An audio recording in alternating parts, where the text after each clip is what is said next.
So. Woo!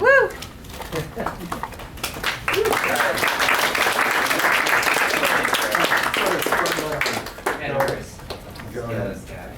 So without further ado, Mike Festa, I think I first met you at a BostonVR in 2015, and you were off in a corner. He was off in a corner working on his VR demo, just like anybody else, and he was working at Wayfair. StreamVR, yeah, StreamVR. StreamVR. For me. Yep. So you could talk to your partner on the West Coast. Yeah. And he got Wayfair interested in VR, and then grew this enormous group within Wayfair, and now he started his own company. Sure, I can do that. Yeah. I'll just look at you. All right. Hey everyone, thanks for having me. It's great to be back. I feel like it's been a little while as it kind of heads down, building out this kind of next adventure. But I'm excited to be here tonight and to kind of give people an update. We're slowly but surely kind of coming out of stealth mode. But yeah, let's go ahead. We're basically 3D content creation. Go ahead, you can do the next one. This is our agenda. We're going to talk a little bit about the company, learn about the motivation, the process, what we're trying to do, some learning opportunities that we're trying to build out. We're going to talk about the artist logistics is around this artist platform that we're building, and we have some of our team members here. So these guys are going to be giving you a quick 30 seconds to a minute, just kind of talking about the work that they're doing, and then we'll do Q&A. So why don't we go to the next slide? All right, so 3XR. So if you haven't tried out our demo yet, let's show a quick demo. You want to do the demo, Stan? Oh, God. I'll just do it. I don't want to spring that on you. That's a little much. All right. We'll stay on the presentation. All right, so if you haven't seen the demo, we'll do the demo afterwards in person. This is basically running in the web, though. So again, if you have your phone, you go to 3xr.com and check out some of our 15 or so sample models. The idea is that we believe spatial computing is the future, and that there's going to be this kind of realization amongst brands that all of a sudden they have to go from having their traditional 2D e-commerce photography assets converted to 3D content. And so that was one of the challenges that I appreciated at Wayfair. We sold 10 million products, and we really needed to digitize all of them in order to enable the XR or AR experience on the mobile app in order for it to be compelling to users. Because it's nothing worse than seeing one product in AR and they're like, oh, how does that look with all these other products? And they're like, oh, none of them have any 3D available. So that's where a lot of these retailers find themselves today. And it's not just a Wayfair problem. Target's thinking about this, Walmart, Amazon.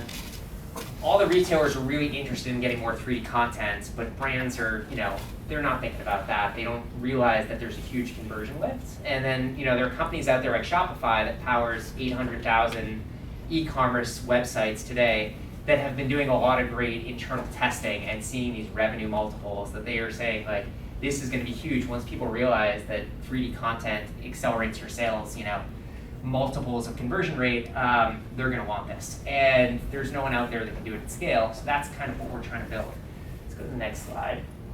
This is our team. So a lot of these great people are here with us today. The only guy who's missing is Tucker, who is actually my StreamVR partner. And he's out on the West Coast right now. He kind of splits his time. And then Lauren Taylor, who's around the corner, is our COO, Chief Operating Officer. Lauren joins me from Wayfair as well. And I think on the next slide, we actually have a quick thing about... on the next slide is we're learning where we are. That's where we are. All right, that's fine. People, maybe we took them out. But anyway. No, so we can also go through the others. Is that what you got? Let's go one more. And then there this we is go. the others. All right, we'll just jump around. Why not? Anyway, so you guys know me. Lauren's here. Tucker's in California. We've worked in a few of these spaces. Next slide about you guys. Are you going to hear from all 4 of these great artists? Everybody joined. Sam was our first person to join in May, so we really kind of started getting going really just 4 months ago, 4 or 5 months ago. And so it's been fun to see the company kind of grow. Let's go back to the map just to show where we are. We are here in Wakefield, downtown.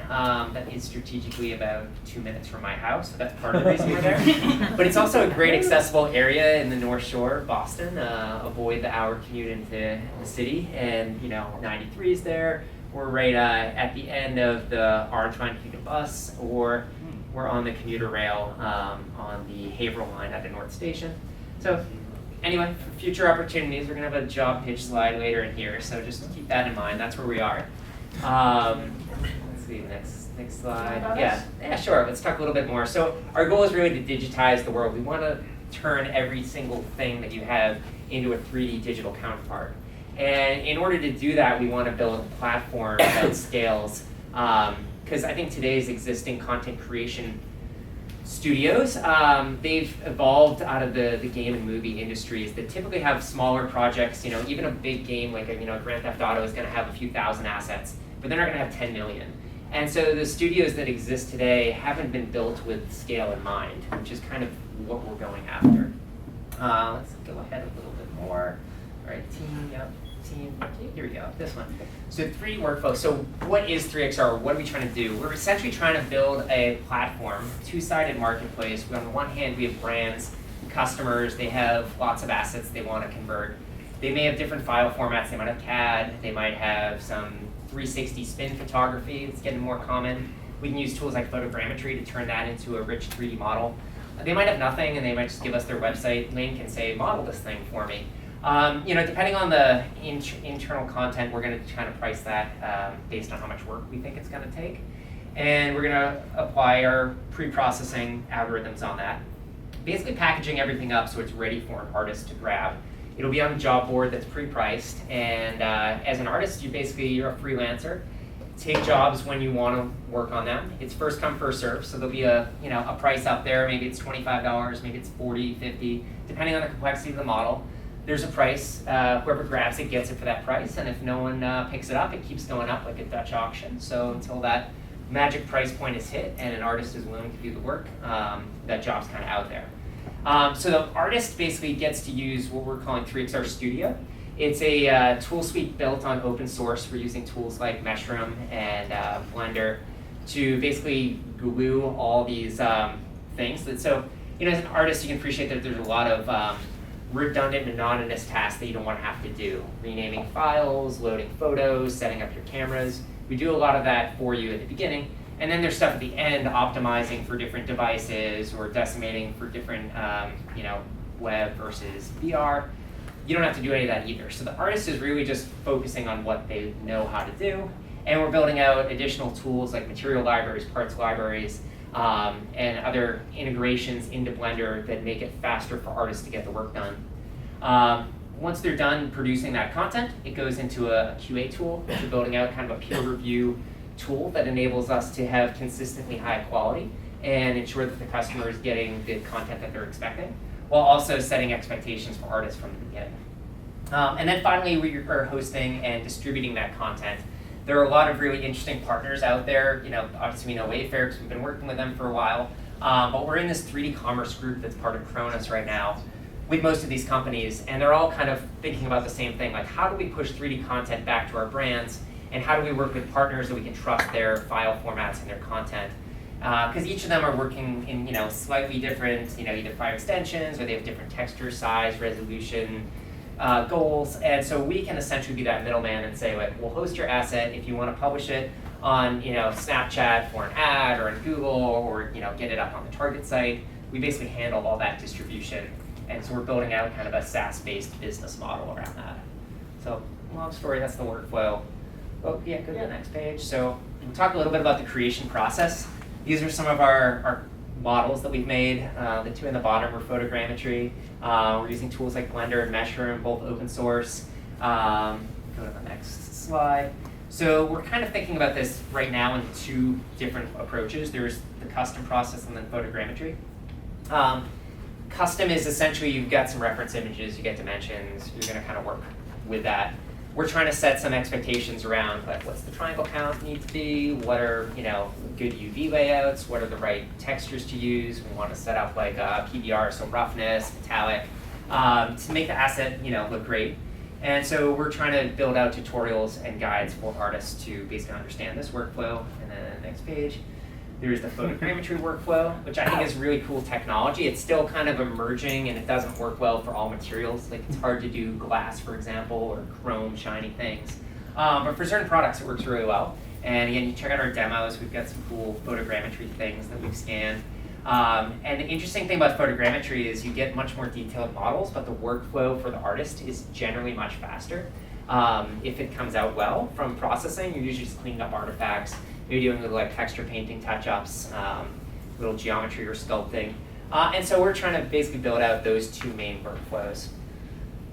Next slide. All right, learning opportunities. So again, like one of the core things about 3XR as a platform is we want to make this the number one destination for artists to spend their time. And so not just creating content and making money, but also upping their skills, learning new things. So we're building out tutorial content, we're building out different levels of progression and certification so artists can get more exclusive jobs over time. So as we have customers that are, essentially willing to pay more money or they want, top-notch artists, they can basically get a smaller pool of artists, and those artists that qualify for that skill level get access to more lucrative jobs. Go to the next page. So now we're going to let the team just talk about some of the things that they've learned, and we'll do this kind of, rapid fire. Sure, ideally. so I'm Sam, hi. So learning opportunities for me personally, going into 3XR, I actually had never had Blender experience, as most of the team actually. All of us were trained in like Autodesk Maya, Substance Painter, all the very expensive softwares that schools have the ability to give us while we're in school, but after we graduate, we lose that ability entirely. So it is very helpful to learn Blender, which is one of those things. I had a conversation with someone out there of how Blender used to be known as like the hobbyist, like gross 3D software because it was free and no one used it. But now with the new 2.8 update, it's now entirely more usable and if not even comparable to Maya and all those softwares, especially since it's now having tabs that mesh in with like ZBrush, mesh in with like pipelines from Substance Painter and all that for you guys to know that. And then, in terms of generally speaking, 3XR has very good learning opportunities for me personally to solve problems quickly. So let's say, for instance, I wanted to model a box in Maya. Oftentimes that would take me maybe an hour, maybe 2 hours, depending on how complex the box is. But with our new strategies at 3XR, that box over there took me probably less than half an hour to build, and it looks pretty good if I don't say so myself. Which is why custom box texturing is pretty cool. And also just learning opportunities generally, making photorealistic models is always a good skill to have, especially since they end up looking pretty cool with our process. So likewise, with just speeding up the process there, that couch definitely took me in school in Maya, it would probably take me maybe more than a day's work, maybe a day and a half, 2 days, let's say. With Blender, that's definitely like less than half a day's work. So one of those things that we learn at 3XR is just sort of better techniques to, on this open source software, learn how to just make models in a more efficient way for my time and everyone's time in general. Nice. Cool. Bert, you're up. Hey everyone, my name's Bert. At 3XR, prior to coming here, I was jumping between 7+ different types of software, anywhere from Houdini, Substance Painter, like Sam mentioned, you're jumping around all these software. And part of the benefits of working at 3XR is that it helps you to be a lot more flexible, and it helps you learn and stay within one program, which is really great because it doesn't, confuse you if you're trying to jump between all these different software. You can stay within one program and try to get a lot done as possible. My history with 3D has been everywhere from like motion graphics, animation, and all that kind of stuff where you're trying to create things that are optimized for AR. And Blender, which works in the modifier system, allows you to do these things really quickly and iterate tons of models at once. So something like this angel mushroom that you see here, for example, when we scanned it, we got like 20% of that model actually like as a solid mesh. So what I had to do is, chop it up and find ways that I can salvage it and then create a game-ready, essentially AR-ready version of it so that we can actually visualize it and see it in AR. So the benefit of Blender and the benefit of working at 3XR is it allows me to be flexible, creative, and use critical thinking to actually create these assets very quickly and efficiently. And you can see how that's useful if you're going to be working on the platform, because if it takes you about an hour to do it, you're making X amount of money for that hour, and you could churn out as many assets as you can, because we at 3XR believe in preparing you for success. So if we give you all these tools to begin with, and with Mike's wizardry, we can do all these kinds of things for our artists so they have an easier time building these models. It's a really great thing to jump into Blender. It took me about a week to learn Blender coming from Maya and Houdini and Substance Designer and Substance Painter. So that's one thing that really benefited me coming into 3XR. Yeah, and a quick plug for like this model that Bert did. There's this open source tool called Make Human, if anyone's ever heard of that, where you can basically get humanoids and pose them. And Bert was like, hey, what if I just take a make human like arm and pose it and then like chop it off and blend it in with this mesh? Yeah. It worked out really well. It worked out pretty well. We had to basically go into this open source software, which I used for previous projects in the past, which you use it just as like a base mesh, and then you kind of sculpt on top of the base mesh to create, you know, some sort of character. And in Make Human, you could choose different poses. So I picked a pose where like this guy's kind of like this or whatever, and then I just chop off his arm, and then the leg, this girl's kind of like bent down like that, so I just chop off the leg, and then put it all together, and we kind of just hacked it together to create, which was, you know, the angel mushroom, and all we had was the imagery and the broken mesh, pretty much, because it was 20%, and we had to get it to 100% to actually put it on the AR platform. So that took me around a day and a half, because that was me in the beginner stages, but now this would take me about half a day. So, you know, you see your progression kind of, your skill level just go up, and that's what we do at 3XR, is just kind of grow within our own pipeline. I think chopping up the angel mushroom is probably a metaphor for startups generally. Yeah. Okay, Lauren. So I'm Lauren. There's two Laurens on the team, so don't be confused. I'm actually the newest member. I started in August. My story is pretty similar to everybody else. I didn't know Blender at all coming in, and it's great to have a program that is kind of an all-in-one where you don't have to jump around, and I don't have to be like, oh wait, how do I, you know, what are the controls of ZBrush again? Because it's all the same in Blender. So yeah, and because it's open source, there's new plugins all the time from, you know, a whole bunch of different creators, and because we have Mike on the team, I can be like, hey Mike, there was this cool thing in Substance Painter that we can't do in Blender, and you know, he might be able to come up with something. Yeah, I feel like my story is pretty similar to the rest, so I'll just pass it on.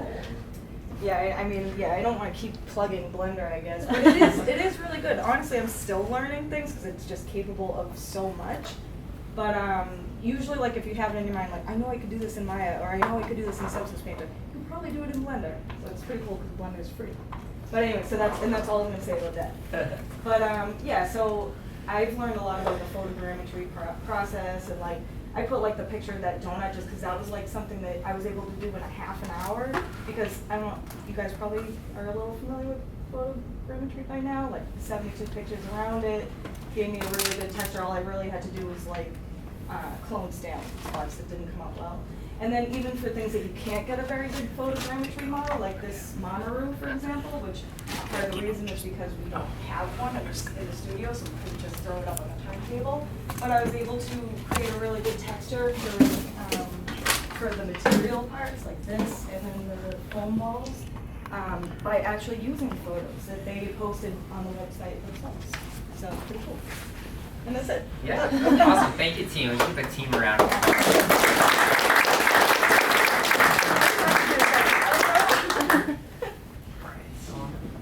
So we're hiring. So this is kind of our quick plug on, you know, how can you guys get involved. We're team 7 right now. We're looking to double in the next couple months. We're VC funded, so we've got some money in the bank and customers starting to pay us. So we're excited to build and grow the team.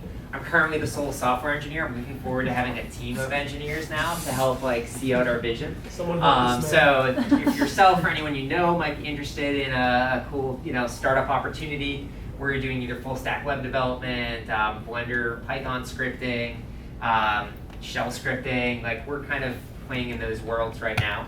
We're looking for business development, so we're trying to, you know, build out our sales and marketing team. And then 3D artists. So we've got this alpha platform that I've kind of alluded to, that we're basically building a platform for a community of artists. And our vision is, you know, right now we have 10 people on this platform. We launched it like 3 weeks ago. By the end of the year, we're hoping to have about 50. So we're going to be doing cohorts of, you know, 10, 15 folks every month for the rest of the year as we're starting to, you know, basically build out these alpha features. And so, like, there is this, you know, I guess when you're building a product, you always want to kind of polish it as much as possible. And Reid Hoffman once said, like, if you're not embarrassed by your first like project or your first product, you waited too long. In this case, we have not waited too long. So like on some levels, I'm a little embarrassed about where it's at. But at the other time, like, that's how we're going to learn it, how we're going to build. And so we're looking for more artists to join us on the platform. It's a paid opportunity. We're basically going to start off by doing a workshop in a couple weeks. It'll be like a 2-hour Zoom meeting, and if you can make it live, great. If not, we're going to record it. So there's a sign-up sheet around here somewhere. See us, see Lauren. take a flyer. We're basically launching that second cohort in the next couple weeks, and then our goal is to kind of test things out, build out the core features. Next year, maybe mid-year or so, we want to start really ramping it up. Our current vision is to get like 1,000 or so artists on the platform a year from now. Within 3 years, we're thinking like 20,000. So our goal is to really scale out and be able to handle hundreds of thousands of models per month. Anyway, so this is a unique opportunity to be on the ground level of something that we hope is going to be a new revolutionary platform. I think 3D content's in a similar space where there are artists out there that are making content. They've been doing it for game design or VFX, but it's not really a career field per se, and we want to turn XR content creation into its own kind of category. And so we're excited to build out a training platform for that and a support structure that you can get paid to get work done while learning and building a portfolio. So I think that's on the Q&A. Yep, so we'll open up to audience questions. Just got a burning question. Yeah. I'm just curious, how did you get the idea to create this platform? That's a good question. So I've been, in this space for a while, as Jeff mentioned. Like I've always had kind of a passion for VR, AR tech. And so when I had the opportunity at Wayfair Next to kind of use this in a commercial environment, I wasn't initially expecting that the content would be the bottleneck. I was thinking it was more the technology or the user adoption or AR tracking. That's pretty hard. So it seemed like those were the real hard problems. And I think industries probably agreed and they focused on solving those problems. But I was becoming more and more aware of the content creation bottleneck. Again in this role at Wayfair. And seeing that it wasn't just a problem that we were having, like across the industry, people were struggling with an affordable way to create 3D content and to do it consistently with reliable quality. And so just thinking about the the general state of the gig economy these days, with people taking Uber jobs to kind of make some extra money, that's not really benefiting them per se. But if you're an artist and you're looking to keep your lifestyle to not be tied to a 9-to-5 job, you want to be able to do some creative painting perhaps. But you also know some 3D design. I thought, this could be a great platform for people to be able to make some extra money while also building out a relative skill set that would allow them to either, use that portfolio to get a full-time job if that's what they want, or potentially to use this as a great way to, source their income while making their own flexible schedule. Yeah. How's this position in relation to Unity Store or other places where people can offer 3D models? Yeah, so there are a good amount of content marketplaces out there, like a SketchUp, Sketchfab rather, TurboSquid, the Unity Asset Store. And the thing that we're doing is kind of the inverse. So in that case where the marketplace, you've made some content for personal projects, something you're passionate about, whatever, and you put it up online and see if someone's going to buy it. You might have spent 100 hours modeling some Ferrari and you're going to sell it for $500 because it's amazing, and then no one buys it. And you go to your backyard and you scan some rocks and 1,000 people bought it for $2 and you're like, wow, I made some money. Those marketplaces I feel like are very hit or miss like that. It's hard to know what your time is actually worth.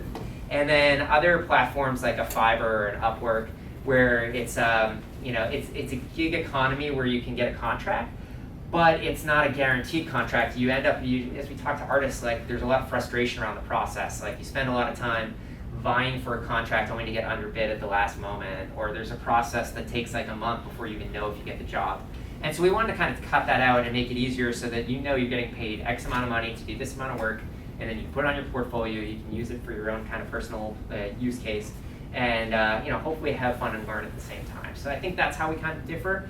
But generally those competitors are starting to move into this space. We're seeing companies like CG Trader starting to put out products that look somewhat similar.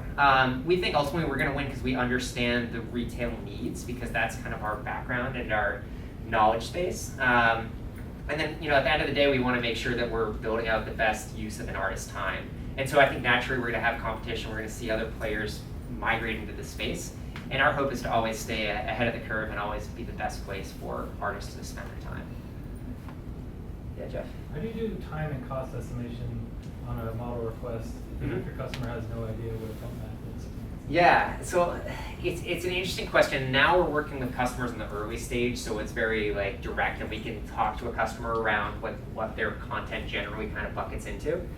And as we go forward into the kind of future state of the website, we want to make it more self-service.